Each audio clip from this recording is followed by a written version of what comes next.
Hello everyone, my name is Hernani Oliveira. I'm at the Federal University of Paraná, based on there, and I'm going to talk with you about unraveling neotropical bat genomes, challenges and perspectives.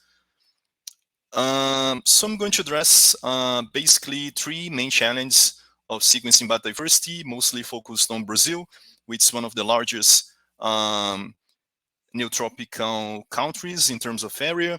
So basically Brazil covers 45% of the neotropical region with high diversity of biomes as well, like including grasslands such as the Pampas in the south, savannas such as the Cerrado in the center of Brazil, and of course the Amazon forest, which is very widely known, but also the Atlantic rainforest, the Caatinga, which is a semi-arid environment and one of the largest wetlands in the world, which is the Pantanal.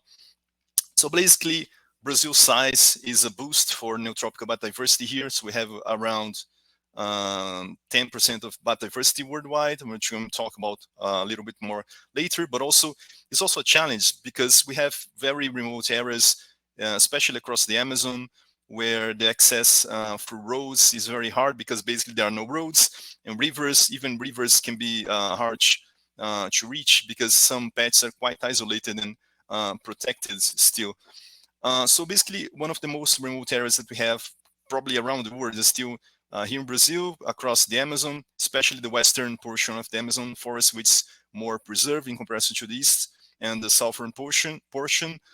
And although we have one of the largest road networks around the world, most of these patches are basically unreachable, very, very hard to reach, especially also in some mountains in the north of the Amazon, which have mostly never been reached, even for indigenous peoples in the country. So accessibility, together with a larger portion of land and high biodiversity, is one of the main challenges that we have here in Brazil. Some species are also have a small distribution range, occurring only in few patches across the country, and also their low abundance makes also a hard challenge for us to sequencing this bat diversity.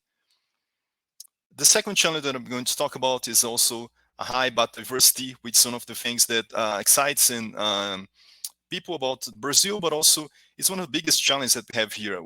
After all, we have over 10% of bat species diversity worldwide, with 180 bat species at the moment described here, around 15 endemic bat species that only occur here in Brazil, but also we have a high cryptic diversity. Just in the last 20 years, we have 18 bat species being described in Brazil with a rate of at least one species per year, which is a lot for bats, especially considering that we don't have a lot of sequencing facilities, which I'm going to describe and talk more in the next slide as well. So a high bat diversity is still a big challenge here in Brazil because we're basically describing still what we have in terms of species of bats here.